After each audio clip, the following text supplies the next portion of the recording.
तो न्यायालय में चल रहा है। सुप्रीम कोर्ट का आज का भी आप आदेश देखिए, पिछले भी आप देखिए। तो एसआईआर में जितने गरीब लोगों के मत काटे गए हैं, या मैं तो ये कहूँगा कि जिन लोगों के वोट कटे हैं वो आखिर गरीब ही क्यों हैं? जो बड़े धनाढ़ लोग हैं या अच्छे अपर कास्ट के लोग हैं, उनके वोट नहीं कट रहे ये हैं। भी कहा जाता है कि बड़े लोग तो वोट देने जाते ही नहीं। भाई बड़े लोग वोट देने जाएंगे क्यों? क्योंकि उनके तो वोट ऑलरेडी पड़ जाते हैं। आप देखिए कई जगह, एक ताऊ जी की भी वीडियो वायरल हुई थी, 7 वोट डाल करके आए थे, 8 वोट कह रहे हैं 10वीं बार जाऊंगा, 9वीं बार, सुबह से इतनी बार जा चुका हूं। वीडियो वायरल हो गई थी। हालांकि बाद में उन्हें भारतीय जनता पार्टी के नेताओं ने और हमारे देश की मीडिया ने जो घेरा, तो फिर उनके सुर बदलते नजर आ गए थे। लेकिन सच तो एक बार निकल गया। तो स्वागत है आपका। मेरा नाम है विपिन बेबाक, मेरे साथ पत्रकार शादाब रिजवी। धन्यवाद बेबाक जी। चुनाव का बहुत कम वक्त बचा है और राहुल गांधी हाइड्रोजन बम की बात करते थे, तो हाइड्रोजन बम तो अब कहीं ना कहीं नदारद है और एसआईआर का मुद्दा कहीं ना कहीं ढीला हो चुका है। और अब से कुछ वक्त पहले लगातार राहुल गांधी हो, कांग्रेस हो, विपक्ष के सारे नेता हों, वो एसआईआर पर बहुत बढ़ चढ़ कर बात कर रहे थे। और अब अगर चुनाव हार गए तो फिर ईवीएम को दोषी बना दिया जाएगा। देखिए सबसे बड़ी बात तो यह है, आप जिस तरीके से 2 सवाल आपने दाग दिए बेबाक जी, कि एसआईआर गायब, हाइड्रोजन बम फुस। तो हाइड्रोजन बम फुस नहीं हुआ है, लेकिन जो हमारी मीडिया है, मेन स्ट्रीम मीडिया, हमारे देश में वो बात फैलती है जो मीडिया में दिखती है। तीसरा और भी सवाल था कि बाद में ईवीएम का रोना होगा। तो सबसे पहले एक एक सवाल करके मैं जवाब दे रहा हूं। पहला सवाल आपका है हाइड्रोजन बम कहाँ गया? हाइड्रोजन बम कहीं नहीं गया। आप देखिए, जहां जिस सरकार ने, जिस सीबीसीआईडी ने जांच की थी, उन्होंने दोषी साबित कर दिया। भारतीय जनता पार्टी के उस विधायक को कटघरे में खड़ा कर दिया वहां की पुलिस ने, वहां की जांच एजेंसी ने। और जांच एजेंसी ने यह भी साबित किया है कि 80 रुपए एक वोट काटने की कीमत थी जो इनके द्वारा चुकाई गई थी। तो एक तरफ तो आप देख रहे होंगे कि हाइड्रोजन बम की अगर 1 लाख वोट काटी तो 80 लाख रुपए बन गए उनके। अच्छा भी नहीं से बिल्कुल। और 80 लाख रुपए बहुत कम है। 1 लाख वोटों से तो विधानसभा में उस सारा कुछ उलटफेर हो जाता है।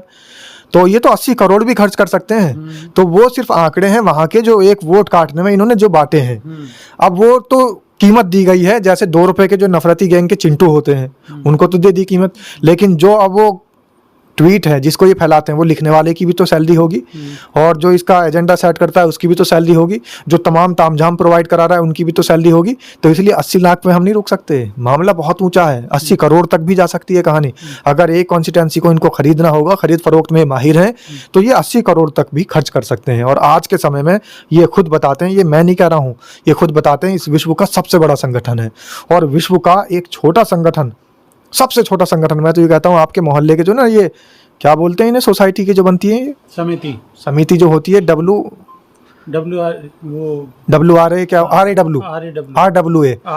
हाँ, तो ये जो RWA बनी हुई है, मतलब ये आपकी सोसाइटी की सबसे छोटी समिति, उसमें भी खर्च होता है नहीं कुछ? खर्च तो होता ही है ना थोड़ा बहुत। तो जब आप रजिस्ट्रेशन करवाओगे तो पैसे खर्च होंगे ना। तो जब RWA, मैं इसलिए एग्जांपल दे रहा हूँ कि एक छोटे से संगठन को चलाने के लिए भी जब खर्च होता है, तो विश्व का सबसे बड़ा संगठन चलाने के लिए कितना रुपया खर्च होता होगा? कहीं हिसाब है किसी के पास कि ये पैसा कहाँ से आ रहा है? ऐसे तो उनके हर जिले में बीजेपी के बहुत बड़े बड़े कार्यालय बने हुए हैं, कई करोड़ रुपए की कई मंजिली बिल्डिंग बनी हुई है, और RSS की बनी हुई है। चलिए, भाजपा को तो मैं ये कह सकता हूं कि उनके सांसद हैं, उनके विधायक हैं भाजपा के, वो उनको सपोर्ट कर देते होंगे, अनुदान के रूप में, चंदे के रूप में राशि प्रोवाइड करा देते होंगे। हालांकि सब लोगों को पता है कि कैसी राशि प्रोवाइड हो रही है। लेकिन सही बात तो ये है कि RSS के पास में कौन है, RSS की कौन मदद कर रहा है? अगर गहनता से इसकी जांच हो तो बहुत सारी चीजें खुल कर आएगी। और राहुल गांधी ने जो इलेक्टोरल बॉन्ड का मुद्दा उठाया था कि आखिर गृह मंत्रालय ने अपने अधीन क्यों लिया, और गृह मंत्री कौन है? हमारे देश के। और गृह मंत्री हमारे देश के RSS को कितना सपोर्ट कर रहे हैं, पूरे देश को समझना चाहिए। तो जब हम हाइड्रोजन बम की बात करते हैं, तो हाइड्रोजन बम का खुलासा दर खुलासा हो रहा है, लेकिन हमारे देश की मीडिया वो नहीं दिखाएगी इस बात को, ना ही दिखाती है। तो इसलिए हाइड्रोजन बम का जो मामला था, हाइड्रोजन बम का, वो तो फूटेगा, वो तो जांच चल रही है, वो तो सामने आएगा। दूसरा आपका सवाल है कि हाइड्रोजन बम के अलावा जो SIR है वो कहाँ गया? तो न्यायालय में चल रहा है। सुप्रीम कोर्ट का आज का भी आप आदेश देखिए, पिछले भी आप देखिए। तो SIR में जितने गरीब लोगों के मत काटे गए हैं, या मैं तो ये कहूँगा कि जिन लोगों के वोट कटे हैं, वो आखिर गरीब ही क्यों हैं? जो बड़े धनाढ़ लोग हैं या अच्छे अपर कास्ट के लोग हैं, उनके वोट नहीं कट रहे हैं। ये भी कहा जाता है कि बड़े लोग तो वोट देने जाते ही नहीं है। भाई बड़े लोग वोट देने जाएंगे क्यों? क्योंकि उनके तो वोट ऑलरेडी पड़ जाते हैं। आप देखिए कई जगह, एक ताऊ जी की भी वीडियो वायरल हुई थी, 7 वोट डाल करके आए थे, 8 वोट, कह रहे हैं 10वीं बार जाऊंगा, 9वीं बार, सुबह से इतनी बार जा चुका हूं। वीडियो वायरल हो गई थी। वीडियो वायरल हो गई थी। हालांकि बाद में उन्हें भारतीय जनता पार्टी के नेताओं ने और हमारे देश की मीडिया ने जो घेरा, तो फिर उनके सुर बदलते नजर आ गए थे। लेकिन सच तो एक बार निकल गया तो मुंह से निकल गया। तो इसलिए मैं ये कह रहा हूं कि एसआईआर का मुद्दा भी लगातार लोगों के बीच में है और लोगों को याद है कि किस तरीके से हमारा जो कीमती वोट है वो काटा जा रहा है। लोग बाग जवाब देंगे। तीसरी आपने बात बताई ईवीएम। देखिए ईवीएम में तो ये पहले से ही खेल कर चुके हैं और ईवीएम के लिए तो विपक्ष क्या और जो दूसरे दल हैं विपक्ष के अलावा भी वो भी आवाज़ उठा रहे हैं कि ईवीएम को बैन किया जाए। लेकिन हमारे देश की सरकार सुनती कहाँ है? हमारे देश का चुनाव आयोग सुनता कहाँ है?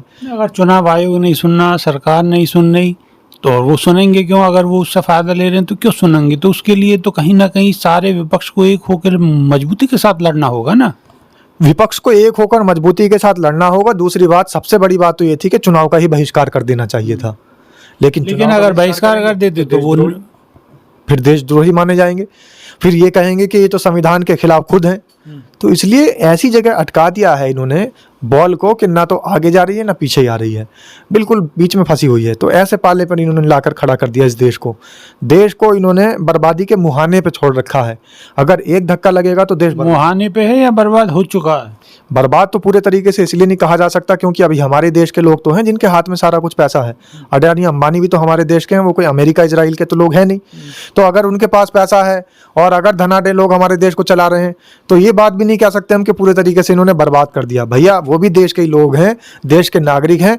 फर्क सिर्फ इतना है कि देश के गरीबों को बर्बाद कर दिया गया है और देश के अमीरों को आबाद कर दिया गया है। देश के गरीबों को बर्बाद कर दिया गया है और देश के अमीरों को और अमीर और अमीर और अमीर कर दिया गया है। वो भी चंद अमीरों को, वो भी चंद अमीरों को और अमीर किया जा रहा है।